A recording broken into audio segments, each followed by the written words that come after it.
BSF আমাদের এই Prakpur area দিয়ে 12 জনকে পুশিং করার চেষ্টা করেছিল। আপনারা যেহেতু জানেন এই সীমান্তে নদী আছে, তো নদী ক্রস করে আমাদের এপারে আসার জন্য যখন 12 জন চেষ্টা করেছিল, তখনই আমাদের বিজিবি সদস্যরা এবং স্থানীয় লোকজন মিলে তাদেরকে আটকায়। তারা এখন আপাতত ভারতের অভ্যন্তরেই আছে। ফ্ল্যাগ মিটিংয়ের জন্য প্রপোজাল দেওয়া হয়েছে।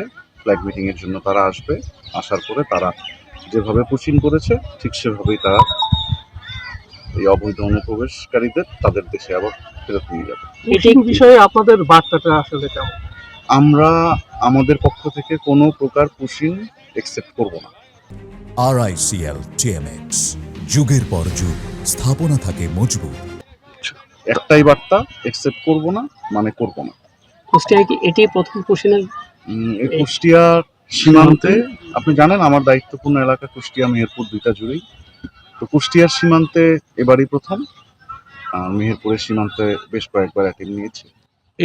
এই 12 জনের কি কোনো পরিচয় সম্পর্কে কোনো কিছু জানার সুযোগ হয়েছে? এই 12 জনের পরিচয় সম্পর্কে কোনো প্রকার কোনো কিছু আমরা জানার চেষ্টাও করিনি। আমাদের কাছে এরা অবৈধ অনুপ্রবেশকারী এবং এদেরকে জোর করে আমাদের দেশে পুশিং করার চেষ্টা করা হয়েছে, এটাই এদের পরিচয়।